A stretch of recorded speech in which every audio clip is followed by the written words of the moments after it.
Hello friends, welcome to market. I hope आप लोग बहुत ही अच्छे होंगे। बात लेते हैं मिड कैप निफ्टी की। मंडे ट्रेडिंग सेशन की इवेंट क्या रहेगा, कैसे प्ले करना, सबको जानेंगे। यस, डेफिनेटली एक्सपायरी भी है तो रेंज को भी समझेंगे यहाँ पे। शुरुआत अगर सबसे पहले आज के ट्रेडिंग सेशन से कर लिया जाए तो यस डेफिनेटली पिछले रात में कहीं कि इसराइल ने कहने की ईरान पे कहने की जवाबी हमला किया, जिसके चलते यूएस बाजार में तो दबाव बना ही बना, साथ ही साथ आज के बाजार में भी हमें गैप डाउन ओपनिंग देखने मिली, जिसके चलते निफ्टी मिड कैप कहने की 10,532 तक फिसलता हुआ दिखा। हालांकि फर्स्ट हाफ में कहने की मिड कैप निफ्टी ने 10,560 550 पे एक अच्छा बॉटम बनाया। जैसे ही 10,600 का लेवल होल्ड हुआ, उसके बाद में सेकंड हाफ में सिर्फ एक तरफा रिकवरी ही देखने को मिल रही थी, और जो एक बेरिश गैप आज के ट्रेडिंग सेशन में फॉर्म होता हुआ दिख रहा था, वो कहने की फिलअप होता हुआ दिखा। और देखा जाए तो आज के दिन यूपीएल, परसिस्टेंट सिस्टम, वोल्टास, कॉन्कॉर में काफी अच्छा मोमेंटम था, जिसके चलते आज मिड कैप को इतना अच्छा बूस्ट मिलता हुआ दिखा। मेरा मानना है मिड कैप निफ्टी में कहीं ना कहीं अभी भी एक अच्छी खासी मजबूती देखने को मिलती है। अगर मैं निफ्टी बैंक निफ्टी कंपेयर में बात करूं तो जितना वहां पर करेक्शन देखने को मिला, उतना मिड कैप निफ्टी में मुझे करेक्शन देखने को नहीं मिला है। और मेरा मानना है ये सिचुएशन मैंने पहले ही बताई, अगर कोई रिवर्सल अगर आपको देखना है तो पिछले दिन की हाई के ऊपर क्लोज होना बहुत जरूरी है। और मेरा मानना है अभी फिलहाल ऐसी सिचुएशन मिड कैप निफ्टी में नहीं बनी, बट जिस तरह की रिकवरी आज के ट्रेडिंग सेशन में आई है, उस हिसाब से अगर mid cap Nifty Monday session में फ्लैट ओपन होता है या गैप ओपन होता है, बट क्लोजिंग अगर आज की हाई के ऊपर दे देता है, तो एक तेजी का इंडिकेशन बन सकता है। देखा जाए तो कहीं ना कहीं 20 डे एक्सपोनेंशियल मूविंग एवरेज भी जो मिड कैप निफ्टी का आता है, वो कहीं ना कहीं 10,732 रुपए के लेवल्स पे आता है। तो अगर इसका ब्रेकआउट अगर कंफर्म होता है, we can expect some more upside. या सो यहाँ पे बात कर लेते हैं रेंज की। तो फिलहाल अगर मैं एक टिपिकल रेंज की एक्सपेक्टेशन रखूं, एक फ्लैट ओपनिंग की एक्सपेक्टेशन रखूं, तो मेरा मानना है जहां पे जो रेंज दिख रही है वो कहीं ना कहीं 10,700 रुपए से लेकर के 10,600 दिख रही है, जिसमें अपर लेवल्स को अगर डिस्कस कर लिया जाए तो 10,700 का लेवल है, एक इमीडिएट कॉलेटर होल्ड करने वाले लेवल है। देखा जाए तो आज के दिन एक अच्छी खासी कॉलेटिंग 10,700 के लेवल्स पे बिल्ड होती हुई दिख रही थी।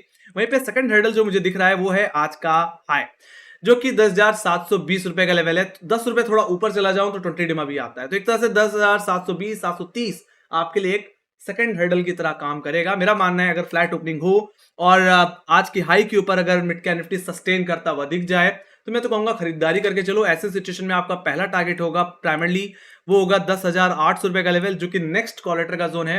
बाकी 10,800 रुपए के लेवल भी निकल गए तो मेरा मानना है यहाँ पे एक बड़ी तेजी देखने को मिलेगी, जो कि मिड कैप निफ्टी को 10,906 रुपए की तरफ भी ले जा सकती है, जो कि इस हफ्ते का हाई है।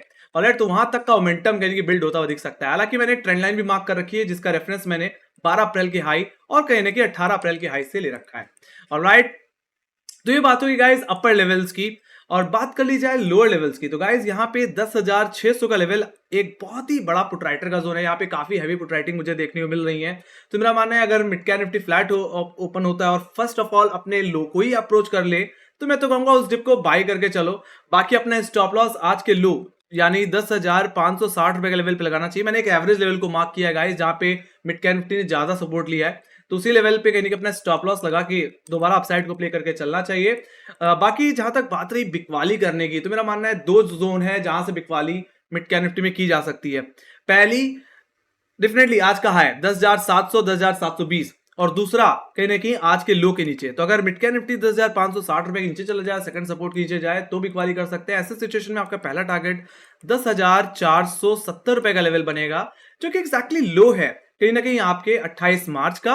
और वहीं पे सेकंड टारगेट जो बन सकता है वो 10,360 रुपए का लेवल बन सकता है, जो कि कहीं ना कहीं 26 मार्च का लो है। तो कहीं ना कहीं यहाँ पे जो दबाव बढ़ेगा वो कहीं ना कहीं आज के लोज के नीचे ही बढ़ सकता है। तो अगर आज के लोज अगर टूट गए, जो कि एक वीकली सपोर्ट की तरह भी काम करेंगे, हफ्ते का लो है तो ये वीकली सपोर्ट ही रहेगा, अगर वो टूट जाता है तो डाउन साइड एक्सटेंड हो सकता है। और मैंने लोअर लेवल्स का आपको टारगेट बता ही दिए हैं। बाकी जहां तक जिस तरह से रिकवरी इंडेक्स में आज बिल्ड हुई है, अगर सैटरडे संडे में कोई खास ऐसी न्यूज देखने को नहीं मिलती है, कोई negative news, war related news, तो मेरा मानना है मंडे सेशन में गैप अप भी लग सकता है। हालांकि मेरी एक्सपेक्टेशन फ्लैट ओपनिंग से गैप अप ओपनिंग है। ऐसे सिचुएशन में अगर mid cap Nifty gap up open होता हुआ देखे, अगर आपको 10,800 रुपए के आसपास अगर या 10,775 के आसपास अगर मिड कैप निफ्टी खुलता हुआ दिखे, तो चेज मत करना, क्योंकि 10,800 का लेवल भी नेक्स्ट हर्डल है। एक अच्छा खासा कॉलेटर होल्ड करता है 10,700 के बाद।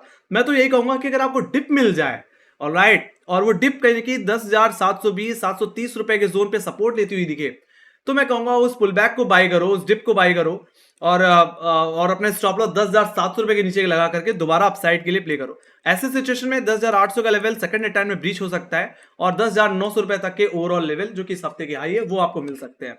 ऑलराइट, हालांकि गैप डाउन की एक्सपेक्टेशन में इतनी ज्यादा लेके नहीं चल रहा। हालांकि देखा जाए तो मिड कैप निफ्टी ऐसी जगह पे बंद हुआ है जहां से अगर गैप डाउन भी हो जाए तो ओवरऑल खरीदारी बनती है गाइस। देखा जाए तो मिड कैप निफ्टी में नॉर्मली हमें 100 पॉइंट का या 70-80 पॉइंट का ही गैप अप या गैप डाउन देखने को मिलता है। हालांकि फिर भी मैं बता रहा हूं कि अगर गैप अप हो गया तो क्या करना चाहिए, फ्लैट ओपनिंग हुई तो क्या करना चाहिए, एंड डेफिनेटली गैप डाउन होता है तो क्या करना चाहिए।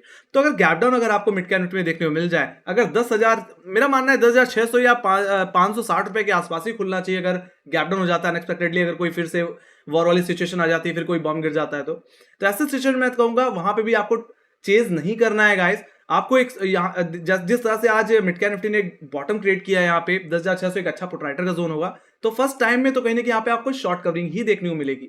तो अगर मिड कैप निफ्टी 10,560 575 भी खुल रहा है या 600 रुपए के लेवल पे सपोर्ट लेता हुआ दिख रहा है तो बाइंग करके ही चलना। आपको जो इंटरडे गैप देखने को मिलेगा वो सेटल आउट होता हुआ दिख सकता है, उसको गैप फिलिंग के सेंस में आप प्ले कर सकते हो फिर।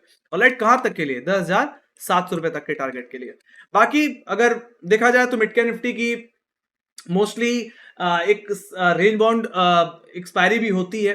तो अगर मिड कैप निफ्टी फ्लैट ऊपर होता है और 10,700-600 की रेंज में ही रह जाए तो रेंज तब भी अच्छी खासी है। ऐसे सिचुएशन में आप रेजिस्टेंस से बेच सकते हो और सपोर्ट पे खरीद सकते हो, तो वो सिचुएशन भी आप कहने की प्ले करके चल सकते हो। बाकी मैंने रेंज का ब्रेकआउट या ब्रेकडाउन दोनों बता दिया है कि आपको कैसे प्ले करना है। गैप अप हुआ तो क्या करना है, गैप डाउन हुआ तो क्या करना है, फ्लैट ओपनिंग हुई तो क्या करना है, हर चीज को हम यहाँ पे समझ चुके हैं। Let me go to option data देख लेते हैं। तो अगर ध्यान से अगर देखा जाए तो लोअर लेवल्स पे आज अच्छी पुट राइटिंग आई। जिस तरह की खरीदारी आज मिड कैप निफ्टी बनी है, मेरा मानना है वो तेजी एक्सटेंड कर सकती है। इसीलिए मैंने बोला कि मिड कैप निफ्टी में एक फ्लैट ओपनिंग से गैप अप भी ओपन होता हुआ दिख सकता है अगर फंडामेंटल्स वॉर की कोई सिचुएशन का इंपैक्ट ना पड़े तो। बाकी देखें तो 10,500 का लेवल सबसे ज्यादा पुट राइटिंग होल्ड करने वाला लेवल है। उसके बाद इमीडिएट बेसिस पे देखा जाए तो 10,600 के लेवल्स पे इस समय एग्जैक्टली 11,50,000 का ओआई बिल्डअप इमर्ज होता हुआ दिख रहा है। बाकी ये हमारे लिए इमीडिएट सपोर्ट की तरह काम करेगा। इमीडिएट रेजिस्टेंस जो मेरे लिए एक्ट कर सकता है वो रहेगा 10,700 का लेवल कॉल साइड पे, जहां पे 12 लाख का ओआई बिल्डअप आपको देखने मिला है। हालांकि देखा जाए तो यहाँ पे पुट राइटर्स भी हैं, तो अगर mid cap Nifty flat own हो जाता है 10,700 रुपए के ऊपर होता है तो मैंने आपको बताई है कि उन लेवल्स के सस्टेन करने के बाद आप रिकवरी प्ले कर सकते हैं, अपसाइड के लिए प्ले कर सकते हैं। ऑलराइट, बाकी उसके बाद अगर मुझे कहीं हर्डल दिख रहा है तो 10,800 के लेवल पे ही दिख रहा है। तो देखा जाए तो इमीडिएट बेसिस पे 10,700 आपके लिए हर्डल है। मेजर हर्डल फिर आता है 10,800 रुपए के लेवल पे, नीचे 10,600 आपके लिए इमीडिएट सपोर्ट, तो वहीं पे आपके लिए मेजर सपोर्ट आता है 10,500।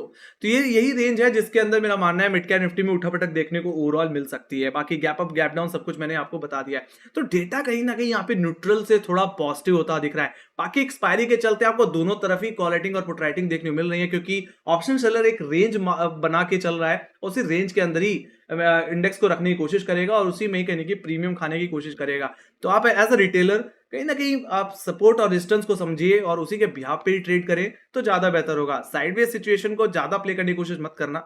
ऑलराइट, अगर रेंज वाइड हो तो मोमेंटम प्ले करने में मजा आएगा। सो गाइस, ये थे मेरा व्यू, ये थे मेरी एनालिसिस। आई होप आप लोग पसंद आई तो make sure guys like subscribe जरूर दो। अगर आपकी कोई फीडबैक है या कोई सजेशन है या कोई क्वेश्चन तो प्लीज कमेंट सेक्शन में लिख के जरूर चल सकते हैं। बाकी फॉलो कर सकते हैं इंस्टाग्राम, ट्विटर, फेसबुक और टेलीग्राम पे, जहां पे मार्केट से रिलेटेड अपडेट्स हम लाते ही रहते हैं। लिंक आपको डिस्क्रिप्शन बॉक्स में मिल जाएगी। इसी के साथ thank you very much for watching. Bye bye guys, see you next video, take care guys, bye bye.